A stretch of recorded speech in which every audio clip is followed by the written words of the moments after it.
Hello বন্ধুরা, Subrata family ব্লগের নতুন আরেকটি ভিডিওতে সবাইকে জানাই স্বাগত। আজকে রবিবারের ছুটি, তাই এই সব কাজ করতে একটু ভালোই লাগে আমার। সেই কারণে একটু কাজ এগিয়ে দেওয়ার জন্য আমি কাজগুলো করছি। এছাড়াও আরও অনেক কাজই করতে হয়। বাড়িতে সবাই হাতে হাতে একটু কাজ করলে সবারই একটু উপকার হয়। রোজ তো করতে পারি না, আজকে যেহেতু বাড়িতে আছি একটু এগিয়ে দেওয়ার চেষ্টাই করছি।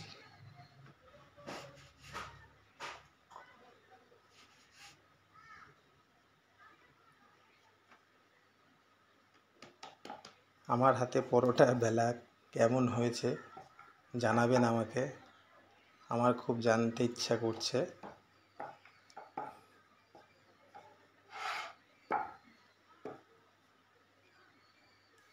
আজকে সকালের টিফিন হচ্ছে আমাদের পরোটা আর পাঁচমিশালি তরকারি।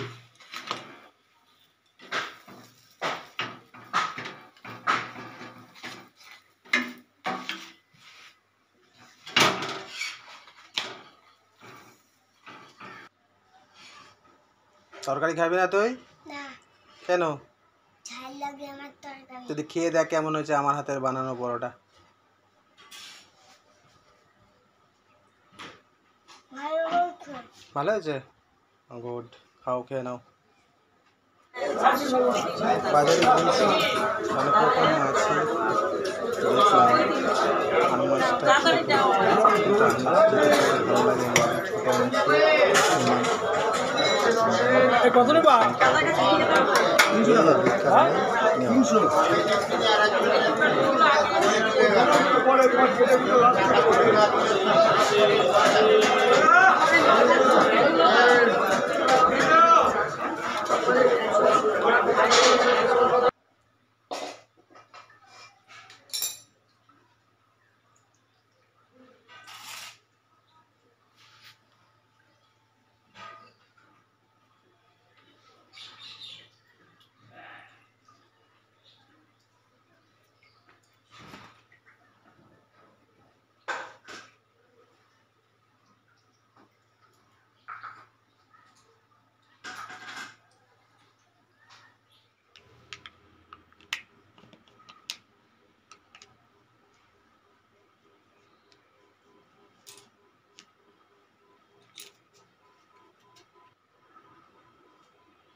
আর দেবো? দাও।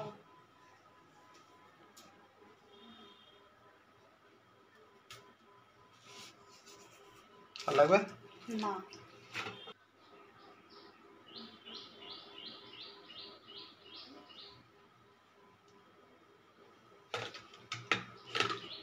একটু শুকনো লঙ্কার গুঁড়ো দাও। শুকনো লঙ্কার গুঁড়ো? হুম,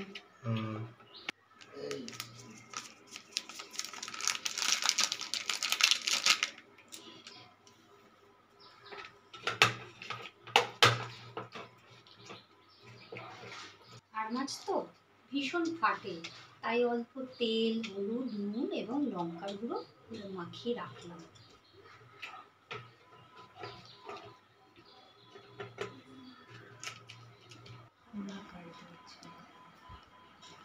কি কি আছে মশলাতে তোমার আজকে? কাঁচা লঙ্কা, শুকনো লঙ্কা, আদা, জিরে, আর দেবো আমি গরম মশলা।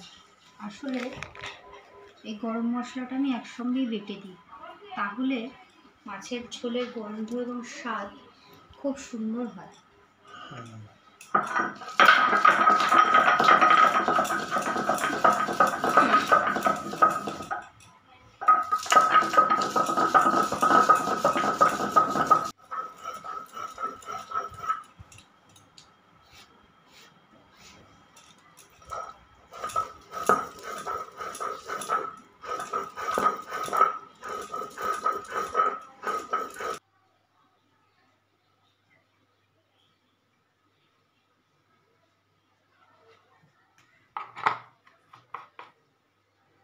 তেলে হলুদ দিচ্ছি, কারণ আর মাছ তো তেলে ছাড়লে ভীষণ ফাটে, তাই একটু হলুদ দিয়ে নিলে আর কোনো ফাটার ভয় থাকবে না।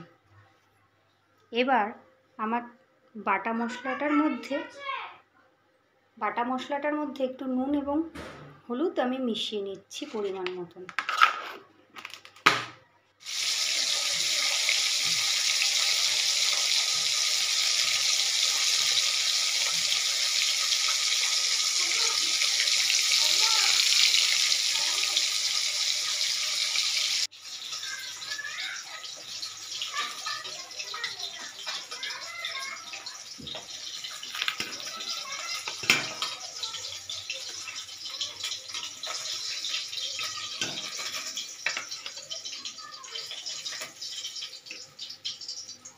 কিছুটা মাছ ভেজে তুলে নিলাম, এবার বাকিটা দেব।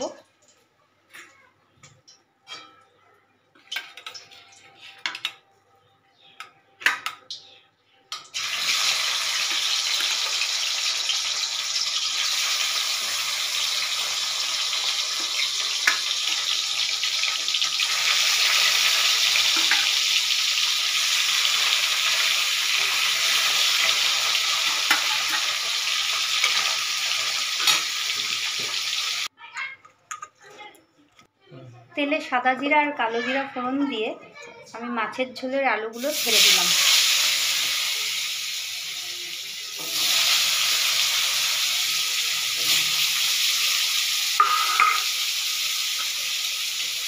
হলুদটা আমি একটু পরেই দেব, কারণ হলুদটা যদি পরে দেওয়া হয় তাহলে আলুটা খুব তাড়াতাড়ি সেদ্ধ হয়ে যায়। আলুটা প্রায় ভাজা হয়ে গেছে, এবার আমি মশলাটা দিয়ে দেবো।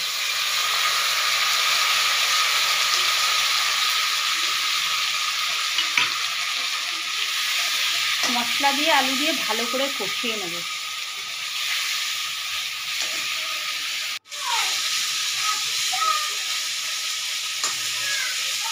বেশ ভালোভাবে আলু দিয়ে মশলা দিয়ে কষে গেছে, এবার মাছে আমি পরিমাণ মতন ঝোল দিয়ে দেব।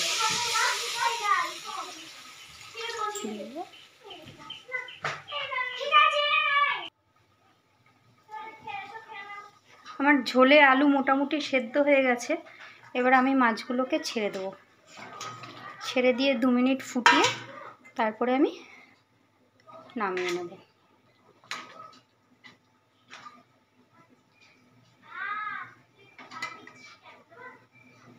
আমার মায়ের মতন করে আর মাছের ঝোলটা রান্না করার চেষ্টা করেছি, দেখে জানাবেন কেমন লাগলো আপনাদের। আর যদি ভালো লাগে বাড়িতে রান্না করে খেয়ে দেখবেন।